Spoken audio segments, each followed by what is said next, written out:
وحده لا شريك له لا إله إلا الله وحده لا شريك له لا إله. halkani waa deegaanka Daarusalaam ee duleedka magaalada caasimadda ah ee Muqdisho. galabta deegaankani waxaa lagu qabtay barnaamijka ziyaarada 115aad ee Sheekhi Jaliilka ahaa Rabbi ha u naxariistee Sheekh Axmed Abikar Maxaad oo ka mid ahaa qolofadii ugu waaweyneed uguna horeysay uu khaliifay Al-Sayyid Sheekh Maxamed Guuleed. sheekha ayaa ahaa ruux tawaaduc badan, dulqaad badan, ahlu taqwa ah kana suhdiyay dhaldhalaalka adduunyada. sidoo kale sheekha ayaa ku tilmaamnaa gacan furnaan isagoo caawin jiray dadka fuqarada ah, xerta iyo culimada. dadka wax ka yaqaan taariikhda sheekha ayaa waxay noo sheegeen in sheekhu ahaa caalim ku xeel dheer shareecada islaamka,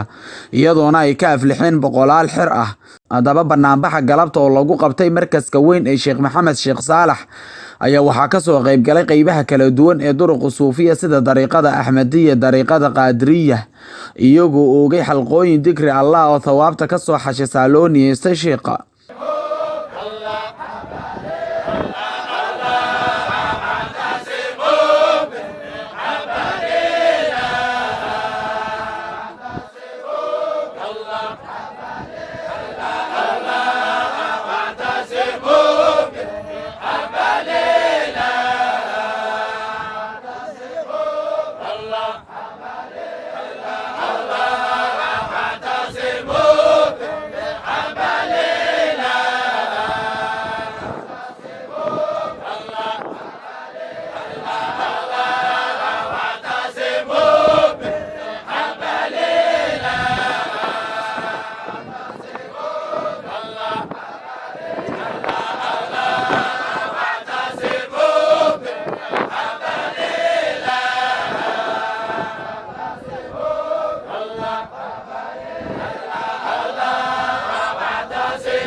لا في لا قطب سيد لك وكل طرائق لك تابي حقا وكل طرائق لك بحقا موارد وسلطان القادرية لا موارد وسلطان القادرية وما من موضع لا يكون وما من موضع إلا بسر شايع في القادرية لا بسر شايعنا في القادرية مقام شيخي في بغداد يابا ويا مقام وشيخي في البغداد وقد زرنا إمام القادرية إلا الله وقد زورنا إمام الله وأشرب كاسه الجيلاني يدا إلا الله وأشرب كاسه الجيلاني ترى لا سرارا كنز القادرية بلا ترى لا زرارا كنز القادرية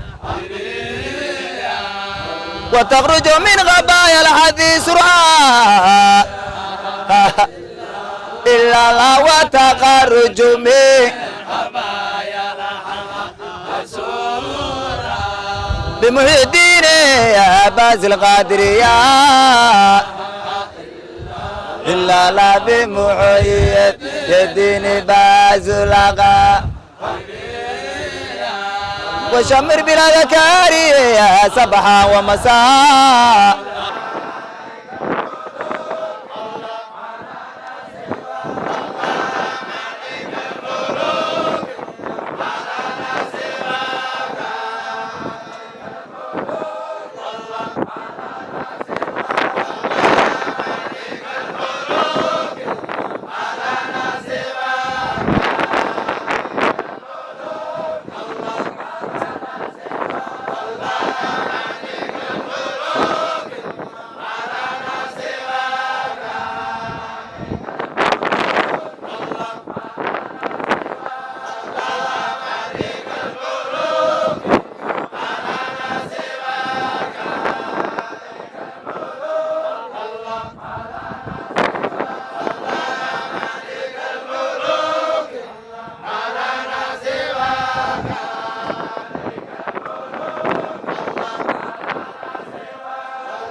iskale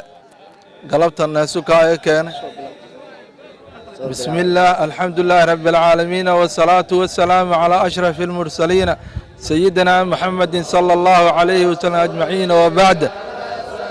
alhamdulillah mahadaas ilaaha iskale galabta naasuka ay keenay siyaaradii aabaheeni sheekh axmed abikar maxaad ee ahay qolofadii sid maxamed quuleed khaliifadii ugu horeeyay ee 76 khaliif oo Sayyid Maxamed Quuleed uu khaliifay khaliifadiisii kamid ahayd siyaaradiisii 115aad mahadaas ilaaha iskale maanta naasuka ay keenay qarni iyo 15 sano kadib anagoo ah ilmihiisii jamiicadiisii Sheekh Axmed Abikar oo maanta joogo mawlici Sheekh Maxamed Sheekh Saalax Sheekh Axmed Abikar oo khaliifkii lixaad Sheekh Axmed Abikar markii laga soo bilaabo markaskan ka aasay Daarusalaam khaliifkii maadaama uu ahay khaliifkii lixaad Sheekh Maxamed Sheekh Saalax Sheekh Axmed Abikar aabiis Sheekh Saalax Sheekh Axmed Abikar oo ahay khaliifkii shanaad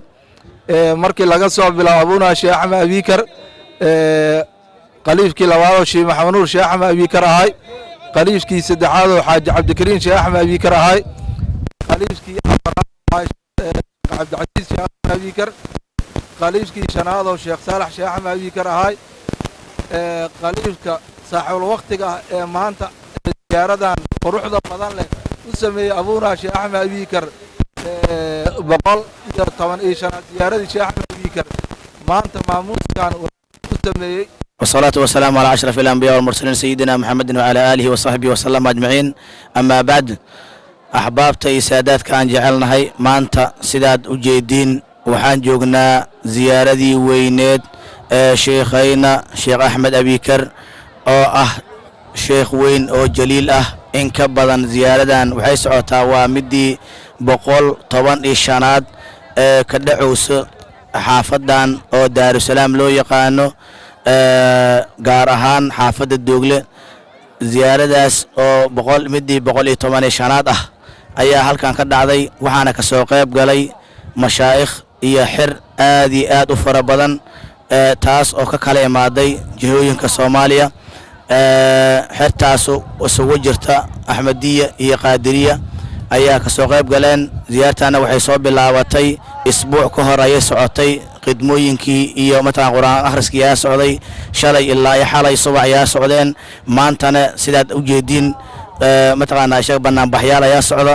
marka alxamdulillaah sheekhaas wuxuu ahaa walad saalixa oo mataqaanaa sheekh oo mataqaanaa wali ilaahaya waliyaalka kamid ayuu ahaa waxaana ka dareemi doonaa 100 ilaa 15 sidaan oo kala ziyaaradiisa waxa waaye lagu soo waday بلد كريم أيك سعى جرتي شيخ ابن جيسي مركو هالكان سود دقي أو صاحب الولاية شيخ محمد أيا مركا هالكاس أنك عن تكوسيها إلا أي مركا يومنا هذا الحمد لله وبالله توفيق وحونا متقانا شيخ أولاد صالحين نواد اللي أسقنا الله بركايه أنت وسيد لنا الله سي بركايه أنت سيام كسوق قبينا إن شاء الله وبالله توفيق والسلام عليكم ورحمة الله وبركاته.